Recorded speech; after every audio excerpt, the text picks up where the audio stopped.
नमस्कार दोस्तों, स्वागत है आपका मेरे चैनल पे। दोस्तों, जैसा कि आप जानते हैं कि इंडिया ने थोड़े समय पहले ही अग्नि पी या फिर कहें अग्नि प्राइम मिसाइल का परीक्षण किया था, जो सफल रहा था।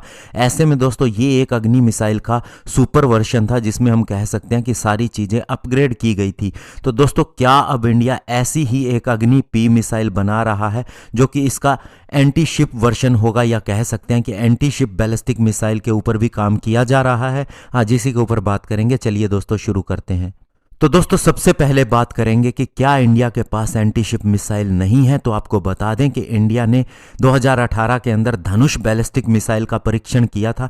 ये एक एंटी शिप मिसाइल थी, या कह सकते हैं कि नेवल मिसाइल थी, जिसकी रेंज 350 किलोमीटर थी। हालांकि इसका परीक्षण सफल रहा था, लेकिन इसका ऑब्जेक्टिव ये था कि इसकी बहुत सी टेक्नोलॉजीज को वैलिडेट करना था, ताकि हम आगे इसके ऊपर बढ़ सकें और एक नई मिसाइल बना सकें। और यह भी बताया जाता है कि यह पृथ्वी मिसाइल का ही एक नेवल वर्जन था, जो कि दोस्तों ट्रेनिंग एक्सरसाइज के तहत ही टेस्ट किया गया था। तो दोस्तों, हम कह सकते हैं कि धनुष मिसाइल एक तरह से टेक्नोलॉजिकल डेमोन्स्ट्रेटर थी, या कहें कि एक प्रोटोटाइप थी एंटी शिप मिसाइल का। और इसके परीक्षण के बाद में इंडिया एक एंटी शिप बैलिस्टिक मिसाइल के ऊपर काम करने लगा, इसके ऊपर आगे भी बढ़ने लगा, जो कि हमारे लिए एक गेम चेंजर साबित हो सकता है, क्योंकि इंडियन ओशियन बहुत ही वास्ट रीजन है और इसके अंदर चाइना का दबदबा कहीं ना कहीं बढ़ता दिखाई दे रहा है पिछले कुछ समय से। अब दोस्तों, लास्ट ईयर हमने अग्नि प्राइम मिसाइल का परीक्षण किया, जो कि दोस्तों एक तरह से कह सकते हैं कि नई जनरेशन की एडवांस अग्नि मिसाइल थी। ये भी एक तरह से टेक्नोलॉजिकल डेमोन्स्ट्रेटर हो सकता है हमारी कैरियर किलर मिसाइल को डेवलप करने के लिए, या नेवल मिसाइल को डेवलप करने के लिए। हालांकि दोस्तों, डीआरडीओ अभी भी इसकी कैपेबिलिटी को विकसित कर रही है एंटी शिप बैलिस्टिक मिसाइल के रोल के लिए, लेकिन अभी अगर हम सूत्रों के हिसाब से माने तो इसका जो नया वेरिएंट आएगा, जो कि एंटी शिप मिसाइल होगा, उसकी रेंज 1500 से 2000 किलोमीटर तक होगी।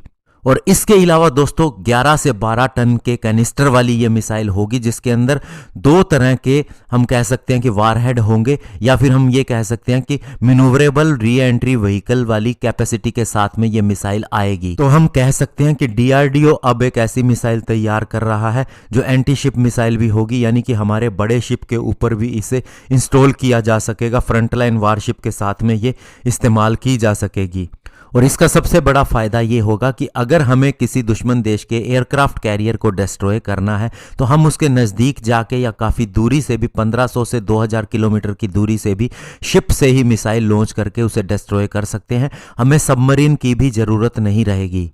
और ओवरऑल कहने का मतलब ये है कि अब हमारी इस मिसाइल के पास में जो एंटी शिप वेरिएंट होगा, एडिशनल रेंज भी होगी, साथ ही ये किसी भी मिसाइल डिफेंस सिस्टम को वैसे ही आउट मैनूवर कर देगी, जैसी दोस्तों अग्नि प्राइम बैलिस्टिक मिसाइल कर सकती है।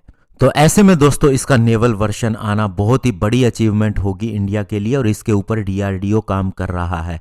धन्यवाद। जय हिंद।